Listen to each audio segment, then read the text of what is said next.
Today, the man accused of fleeing police and crashing into a packed bar patio in Ybor City faced the judge for the first time. Good evening. I'm Ty Russell. And I'm Allison Henning. Thank you for joining us. 4 people died and 13 others were injured in that crash. News Channel 8's Eden Hodges was in court this morning. She joins us now with more. Officials are still investigating what happened in that crash, but today the state read off 8 felony charges that are coming to the driver. Mr. Sampson, you are charged with aggravated fleeing to elude with serious bodily injury or death. 1, 2, 3, 4 counts of that, which is a first-degree felony. You are also charged with vehicular homicide and leaving the scene.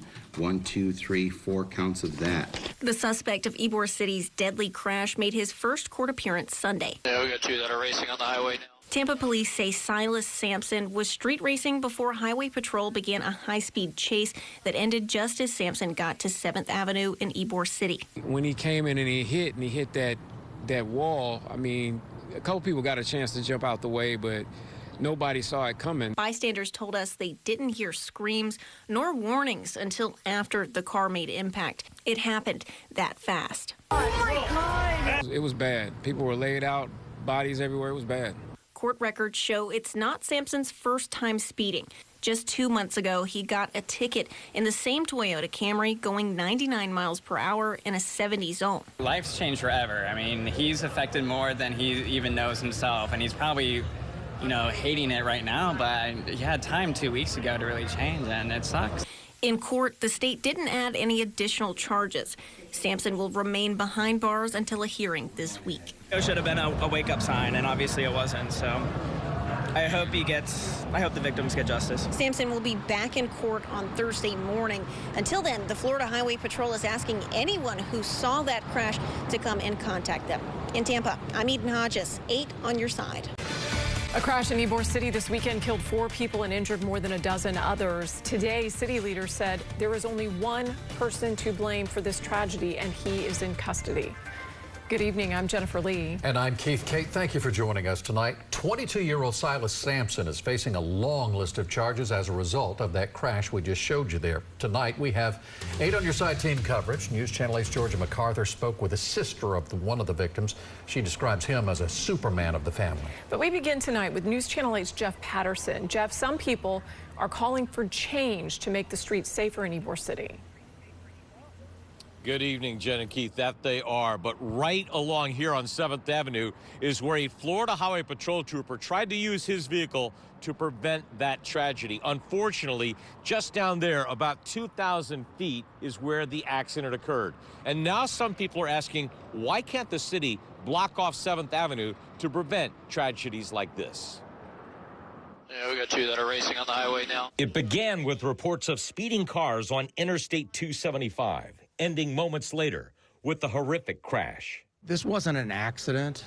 This was the result of a criminal and doing criminal activities that resulted in the deaths of 4 individuals. Tampa City Councilman Alan Clendenin says he knows people who were at the bar that night and says the blame should be focused on the person who caused the crash. One bad actor, one bad decision, and people lost their lives and people were injured.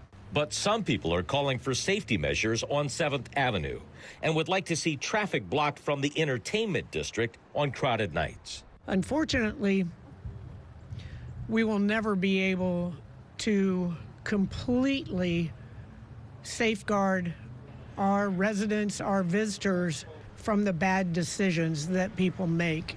Tampa Mayor Jane Castor spent years as a police officer in Ybor City and says efforts to stop traffic on 7th Avenue have created problems in the past.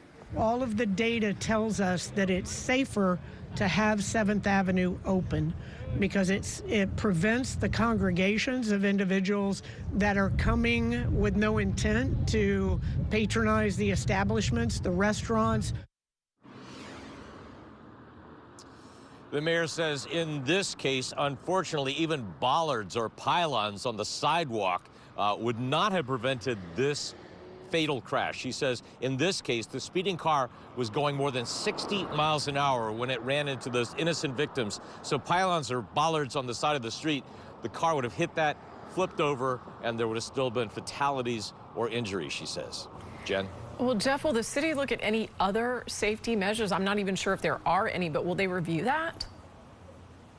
Well, Jen, we asked the mayor about that, and Alan Clendenin from the city council, they say that they are always looking for improvements to safety procedures, and we all know that Ybor is changing. More residential is coming down here in the next few years, so they will look at that as well. But right now, they don't want to block off 7th Avenue because of the other problems it creates. Jeff Patterson live for us in Ybor City tonight. Thank you, Jeff. Well, there is a growing memorial in Ybor City tonight where those 4 people were killed and the others were injured. One of the lives lost is 53-year-old Sherman Jones. His family described him as their Superman. News Channel 8's Georgia MacArthur spoke with family members today, and she continues our team coverage. Georgia, I know the family's hurting because I heard the sisters say they're filled with sadness, but also with anger. Yes, Keith, although they are filled with some of that sadness and anger, they say they are extremely grateful for the amount of support here in Ybor City. There is a growing memorial outside of Bradley's here. I did speak to Sherman's sister, and she said that not only was he a loving brother, but he was an even better friend. Yeah, I'm hurting. I'm hurting. I am. Yes, my whole family is hurting. Some are angry. Some are it's mixed emotions. Sherman Jones, a brother and a friend, killed in a deadly crash in Ybor City over the weekend. His sister says he had a smile that could lift any room and a heart big enough to hold everyone. Superman, because he loved to help anybody and everybody. It doesn't matter. Karen Simmons says a sudden knock before sunrise has left her family devastated. First, they asked me my name, and then they said that I was a relative to Sherman Jones. I said, yes, that's my brother. And then they said I have bad news. Jones was one of 4 victims killed after a man plowed into a crowded bar's patio while fleeing from police. The crash also left 13 others injured. He loved to hang out. He loved to have a good time. He was a good time person, an outgoing person. He was very outgoing. Jones' family says he was their protector, their hero, and tonight that love is clear.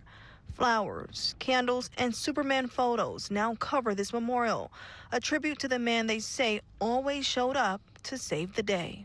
He was just a good guy, good-hearted, kind. He'll give you the shirt off his back. And Jones's family says he absolutely enjoys spending time and hanging out here in Ybor, and tonight they're simply mourning an unforgettable man. Reporting live in Ybor City, I'm Georgia MacArthur, 8 on your side. Tonight we are hearing from a mother and a daughter who survived that deadly crash in Ybor City this past weekend. They say they were hit just seconds before a car jumped the sidewalk and killed 4 people and injured 13 others. Georgia MacArthur joining us live from Ybor City tonight with their story. Georgia. Yes, Keith, the mother and the daughter stopped by the growing memorial here just outside of Bradley's to pay their respects to the victim. She told me she can't stop thinking about the fact that she and her daughter survived, but others did not. A quiet night turned into pure panic for Jennifer and her daughter, who returned to a growing memorial outside of Bradley's in Ybor City. This is my first time back. Jennifer says she was driving down 7th Avenue when a car police say was fleeing from police hit them just seconds before barreling into a crowd. 4 people were killed and more than a dozen were injured. We were just going for a ride as a family with our 2 dogs, and we do this a lot. We like to see what's going on and see people. The family says their brand new SUV was destroyed. My brand new 22 Mazda CX-5 that I've only made 6 payments on. But it's their hearts that feel the damage the most. We did not expect to be hurt. We did not expect our vehicle to be hurt. We did not expect for innocent lives to be hurt and killed. A trip to the hospital followed, and now so does their pain. We went to the hospital, yes, and our backs and our necks are killing us. He just rammed into everybody and ruined their entire life.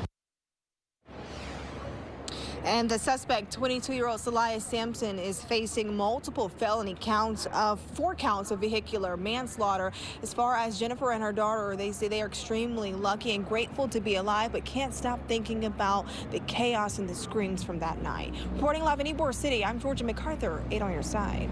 Two brothers who survived the mass shooting at Marjorie Stoneman Douglas High School nearly 6 years ago were both injured in the deadly crash in Ybor City last weekend. One has been released from the hospital, but the other is fighting to survive. News Channel 8's Georgia MacArthur is live outside of St. Joseph's Hospital tonight with more on the tragic story. Georgia. Yeah, Stacy, the brother's father telling us that they were just doing what young adults do, hanging out in Ybor City when that tragedy struck, and they say this incident feels all too familiar. 25-year-old Connor Dietrich is known by his family as the Strong One, a Parkland shooting survivor, a former athlete, now fighting for his life in the hospital. You see your son like that, and it just tears you apart. So it's rough. It's rough. His family says two brothers, Connor and Brandon, were among the crowd outside Bradley's on 7th Avenue in Ybor City when a driver lost control and slammed into people on the sidewalk. 4 people were killed, more than a dozen injured. Their friend Riley Hancock was also hurt and is recovering. Riley's in rough shape. She got beat up. She got beat up pretty hard, you know. Brandon was the only one to escape without serious injury. Connor, on the other hand, not so much. I mean, he's got an active brain bleed right now, multiple skull fractures, broken shoulder, broken leg, he's got a lacerated spleen. Connor and Brandon were both students at Marjorie Stoneman Douglas High School in 2018, a tragedy that changed their lives forever. Their family says this feels like deja vu, but they're refusing to give up hope. The good thing with Brandon, he's my hero. The good thing with Brandon is he's now he can talk about it. Not like after Stoneman Douglas where he just couldn't. He still really hasn't opened up about it. Connor's dad says every small sign of improvement feels like a miracle. My family, our hearts go out to the family and the loved ones of the people that didn't survive, that weren't as fortunate. But the outpouring of support from people that we have never met is very comforting for us. And the driver in this tragedy, 22-year-old Silas Sampson, was in court today. He faces numerous felony charges. He is due back in court tomorrow. In the meantime, Connor's family says they're extremely grateful for the amount of support from strangers. There is a GoFundMe set up to help with the mounting medical expenses. Stacy. Yeah, you could see the dad getting choked up. Georgia, what are the new charges against the suspect in the case? Well, Stacey, initially Sampson was facing vehicular homicide and also aggravated fleeing with serious bodily injury. And today a judge announced some of those same charges, but they also added fleeing to elude with bodily injury and reckless driving with serious bodily injury. Sampson is still in Hillsborough County Jail tonight. However, he did not get a bond. We expect to hear from that from the judge tomorrow when he's due back in court. Stacey. All right, Georgia MacArthur live in Tampa. Thank you. New court records reveal more details about the moments leading up to that deadly Ybor City crash. Good evening. I'm Stacey Scheibel. And I'm Keith Kate. Thank you for joining us tonight. Today we learned that the driver was nearing 100 miles per hour before he lost control and crashed into that crowd of people. News Channel 8's Georgia MacArthur reports from the Hillsborough County Courthouse. Among the more than a dozen people injured, the family of a young man says he remains in critical condition. Today, a judge ruled that Sampson will remain behind bars until his trial. New court filings paint a picture of the tragedy that struck through the nightlife of Ybor City. Aggravated fleeing to elude ×4, vehicular homicide ×4, fleeing to elude ×3. Investigators say Silas Sampson was driving so fast, almost 100 miles per hour. That deadly impact was unavoidable. Sampson was the driver of a silver Toyota Camry caught from Tampa police helicopter speeding down I-275. Mr. Sampson, you will be held, that's ×4, at no bond. When FHP troopers tried to stop the car near Nebraska Avenue, Sampson fled. Troopers ended the chase just 10 seconds before the crash in front of the Ybor City Gateway. Surveillance video then captured the car slamming into people standing between the Cooper Shaker and Bradley's on 7th. Prosecutors argued today in court it wasn't Sampson's first rodeo speeding or fleeing from police. The other thing that I would note is the defendant's driving record indicates that several months before this incident, the defendant was charged with speeding, doing 90 and a 70. But his defense attorney claimed he serves no threat to the public. Mr. Sampson is a 22-year-old young man. He has no prior record except for one misdemeanor charge. 4 people were killed and more than a dozen were injured. In custody, Sampson allegedly said he, quote, made a mistake and asked, quote, how many people did I kill, and told officers to just take me to jail. And prosecutors say there could be more charges depending on the outcome of Sampson's toxicology report. Reporting in Hillsborough County, I'm Georgia MacArthur, 8 on your side.